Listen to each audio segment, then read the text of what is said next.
Magandang araw at magdo-drawing tayo ng female figure ngayon. So,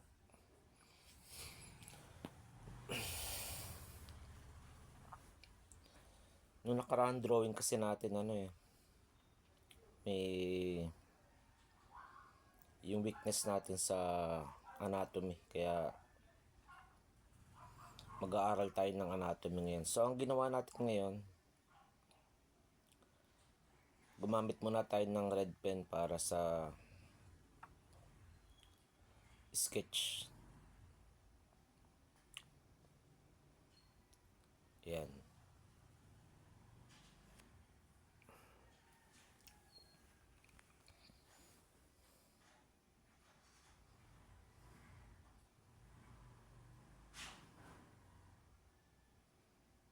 Medyo lang talaga yung ating Siguro susunod bibili tayo ng magandang lighting para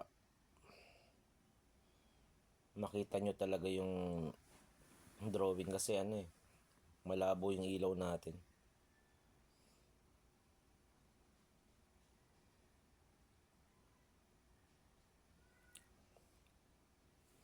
Kaya talaga mahirap yung yung pag-drawing ka ng direct na ballpen.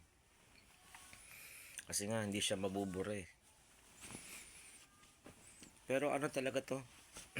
Naghahanda tayo sa isang malaking project natin kasi balak natin gumawa talaga ng comics. Sabi ko nga sa dati kong video.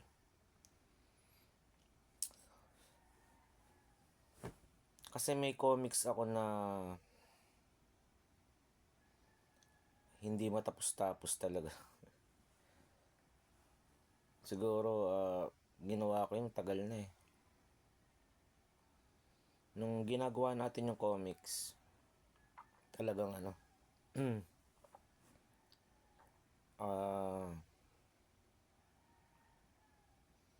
nagkasakit tayo talaga. Akala ko kasi dati nung na-inspired ako sa yung napanood ko yung Ragnarok na anime. So pantay ng Ragnarok eh. Gusto ko kasi yung drawing ng artist doon sa manhwa na comics. So parang ang galing kasi ng pagkakagawa ng ng art style niya. Gusto ko yung art style niya yan. Lee Min-jun nata yung yung artist, nakalimutan ko yung pangalan eh. Lee Min-jun, parang ganun. So ewan ko, gusto ko yung pagkakagawa niya ng drawing ng anime. Tapos sabi ko gusto kong gumawa ng comics. Kasi dati drawing tayo ng drawing din, kagaya ng ganito. Kung ano lang maisipan. Ba't di na lang tayo hindi na lang tayo gumawa ng comics. So, gumawa tayo ng comics. Siguro, ang plano doon, parang lang siya. Art magazine. 36 pages. Pero, nung ginawa natin yun, siguro, sa isang inaabot ako ata ng magsusulat ako ng story. Tapos, may notebook tayo. Tapos, i-create ko doon yung parang thumbnail art. Kung ano yung ikaw rin magdadirect eh. Saka yung camera angle. Tapos saka ko siya i-sketch. So dun ako na yung high school kasi ako nag-aral ako ng anatomy, pero iba yung pinag-aralan ko, parang lang siya eh.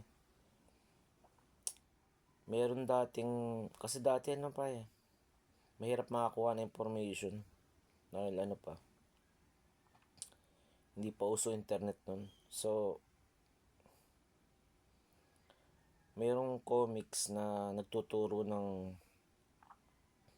paggawa ng comic at saka yung paano mag-drawing. So, doon ako nag-aral. Ang kanyang style iba eh. Gumagamit lang siya ng key lines, tapos dynamic na key lines. O parang puro key lines lang siya eh. Tapos yung anatomy niya parang ano lang siya, stickman. So yun yung doon ako nasanay eh. So yun yung ginamit ko dun sa comics. So, okay naman. Hindi naman ganun kaganda, hindi rin naman ganun kapangit. Parang sa ang tawag din, yung parang ganyan no. Parang sakto lang. Yun ganun.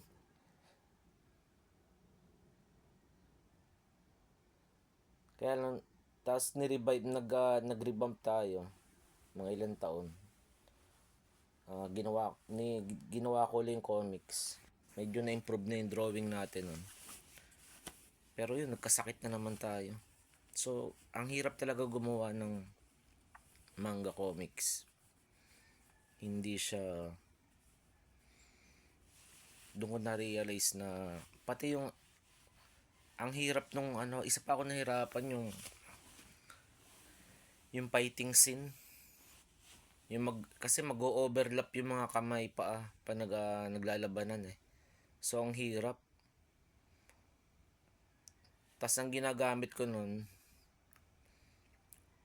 na wala pa tayong mannequin nun eh. So, may bata naglalaro sa labas.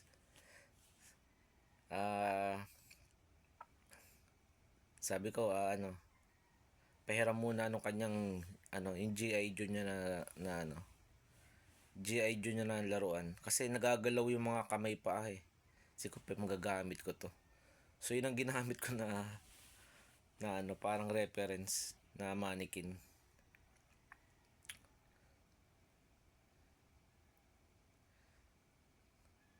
Tapos ang gamit ko lang nun, gel pen lapis. Yun lang. Saka pentel. Low budget lang. So, gagawa ulit tayo sa palay ko. Ang plano ko ngayon, gumawa ng comics na low budget din. Ang napili kong papel Oslo. Kasi medyo makapal-kapal siya ng konti. Saka, hindi na mura lang. Mabibili lang sa tindahan o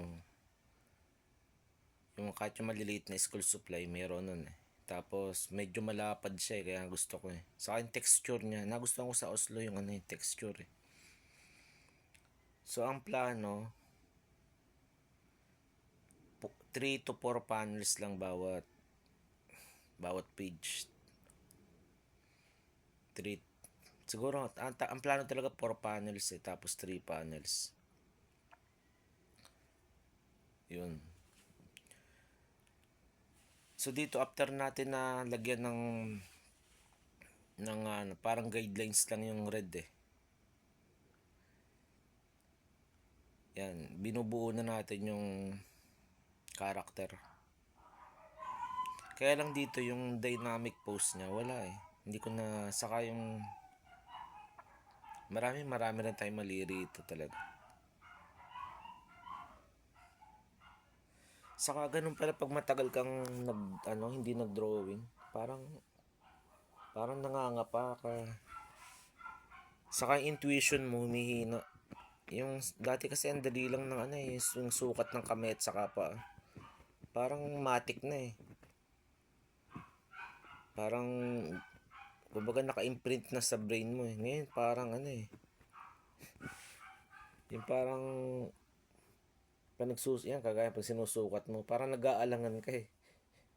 Kaya makita mo iba pag yung mga ibang yung gumagawa ng mga tutorial na parang gamay na nila eh.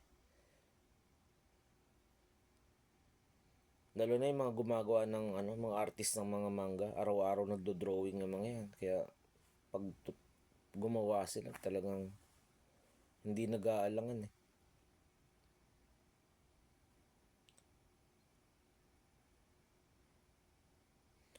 So gagawa pa tayo ng study ng ng anatomy. Mamasterin natin yung figure.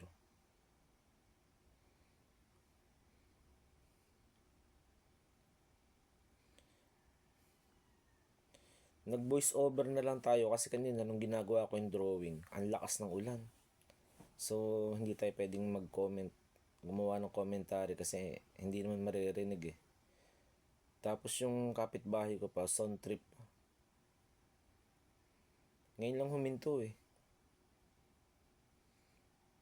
Pero madaling araw na, sound trip pa. So, ang kasi, pagkagaling ko ng work, di nasa bahay. Parang, ito lang yung oras kong pwedeng gumawa eh, kasi tahimik na mag-create ng video. So,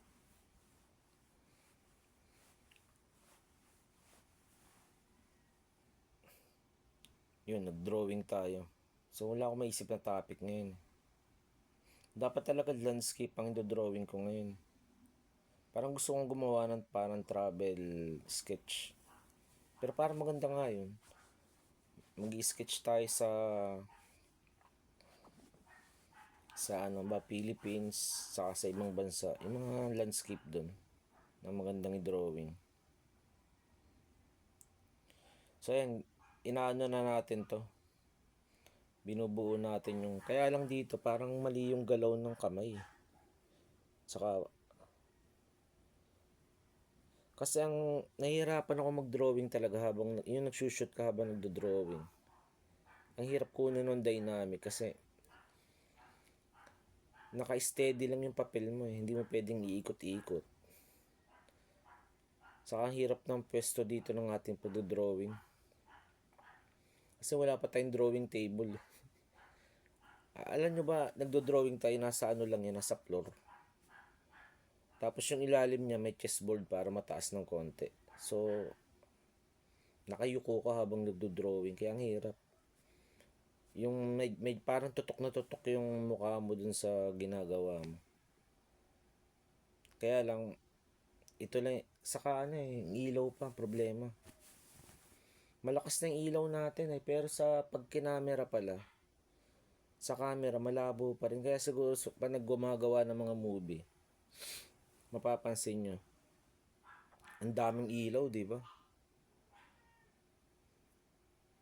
Kaya minsan yung artista pag nanonood ka ng shooting, nilulusaw na yung makeup sa dami ng ilaw. Yung init kasi nun eh. So, ito, mag-iipon pa tayo ng pambili ng ilaw para maliwanag yung ating video. Saka maganda rin to, nakikita nyo yung process. Hindi naman tayo ganun kagaling mag-drawing talaga. Tira mo yung drawing natin. Parang pang newbie. Malakas lang yung loob, di ba? So matutulog na tayo after nitong ating commentary. Ayan, umiinom muna tayo ng gatas para may power tayo. Kasi pag nagsushoot ka ng video, yan, mapupuyat ka eh. Kasi itutulog mo na lang yung pagdodrawing mo pa eh. Kaya yung sa mga YouTuber talaga na creator, talagang yung saludo ka rin kasi mahirap gumawa ng content araw-araw.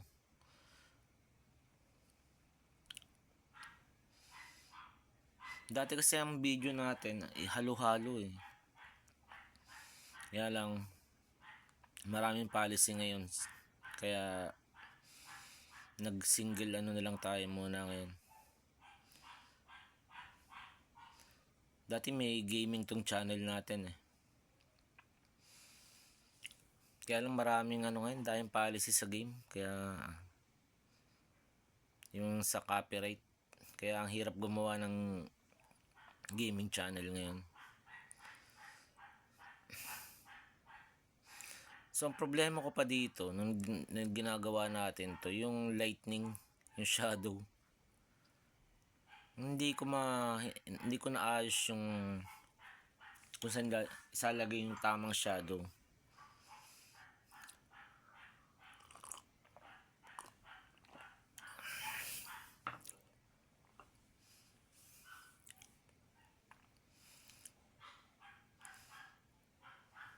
Saka ano to yung drawing natin dito, wala siyang harmony. Yung harmony ng galaw, parang matigas eh. So ayusin natin to sa susunod hanggang ma-improve tayo, hanggang sa pwede na tayong gumawa ng comics. So yung gagawin natin comics kasi medyo mahaba yun eh. Sa plano kasi 200 pages. 200 pages, parang isang libro na yun eh. Isang comic book na talaga yun. Kaya lang hahatiin natin yung trabaho sa 20 pages. Para isang chapter 20 pages. Tapos 10 chapter, isang 200. So isang libro na yun.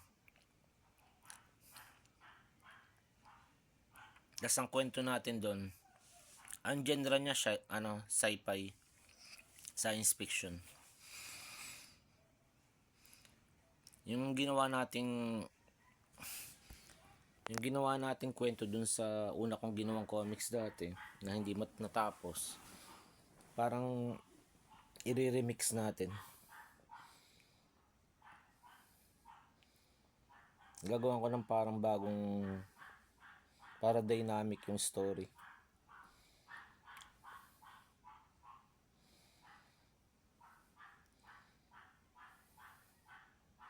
So parang ginawa ko na lang ditong shading, nasa harapan yung ilaw. So kaya yung shadow niya nasa gilid eh.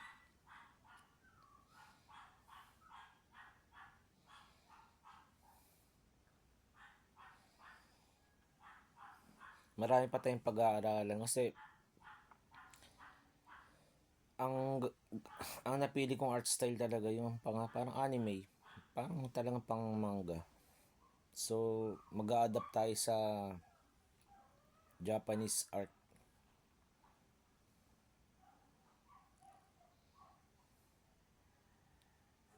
So, yan, wala siyang wala siyang hindi ko kasi nilagyan siya ng keylines eh. Kaya yung galaw ng karakter dito, parang parang robot eh.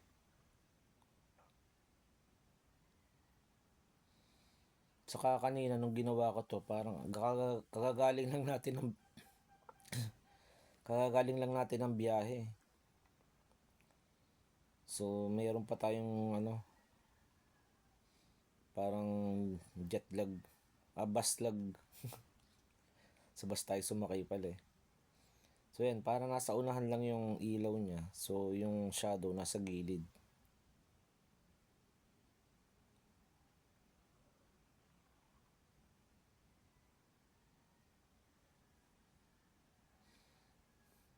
Kasi kung i-drawing natin ito ng lapis, hindi nyo makikita eh. Kung pe-perfectin natin yung drawing, saka matagal. Matagal ako mag-drawing pag may lapis eh.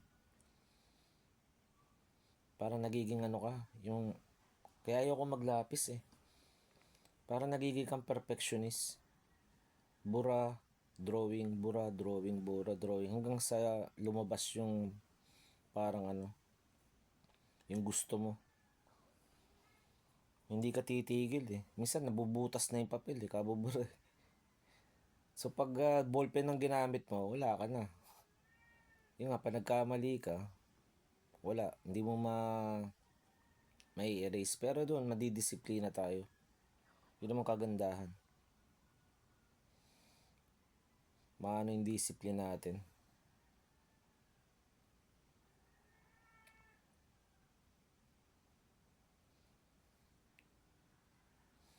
So, samahan nyo ako lagi na sa ating journey na ang gusto ko sana talaga yung bang yung mga nanonood sana, kung may nanonood man, na mag-drawing din sila.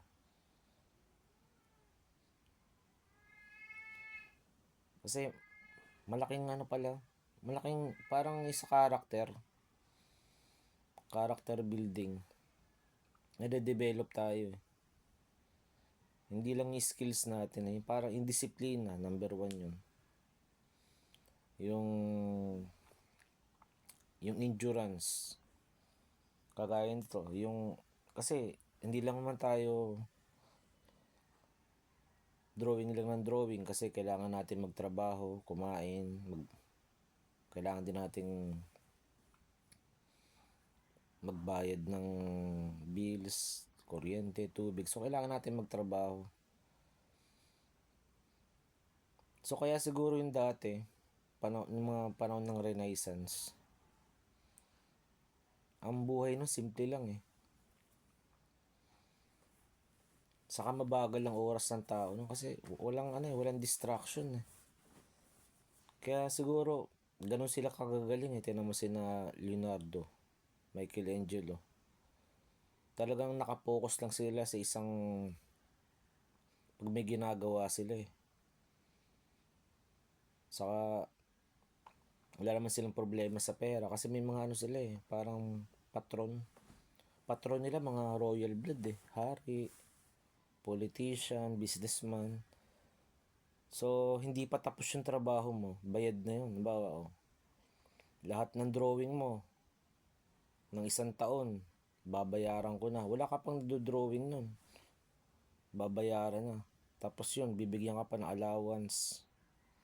So ang mula umaga hanggang hapon talagang puro drawing lang ang gagawin nila. Kaya siguro kaya na talagang isa pa yun kung bakit sila advantage. Kaya lang sa modern time natin, iba na eh. Kailangang maglaan ka ng tinatawag nilang golden time. Yung parang libreng oras mo na pwede mong i-develop para makapag-practice ka ng skills mo o kung may ginagawa kang iba pa.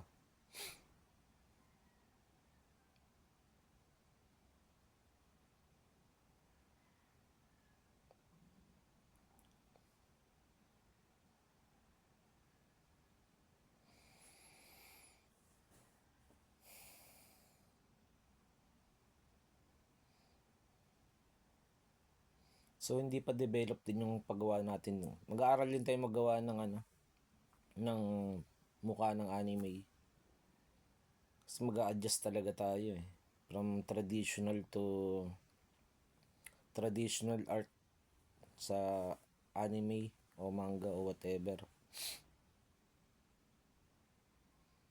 Pero napansin ko lang itong yung Chinese na manga. Magagaling artist sa China. Iba yung kanilang art style. Saka bilib ako sa yung paggawa nila ng damit. Napaka-detalyado. Pag nagbasa ka ng mga Chinese manga, iba-iba yung nila. Kaya lang doon na nagkakatalo sa story. Ang Japan kasi magaling silang gumawa ng story. Tingnan mo yung Dragon Ball, Naruto. Iba yung kanilang story. Doon nagkakatalo eh. Kasi sa naman, Korea, iba naman. Madalas dun from zero to hero. Yung character yung parang 0 level, ganyan. Tapos lalakas, parang nagle-level up ang style. So natapos na natin ang ating video. Ayan. At salamat sa mga nanood at magkita-kita ulit tayo sa ating master drawing ng pagmamaster ng anatomy. Salamat po.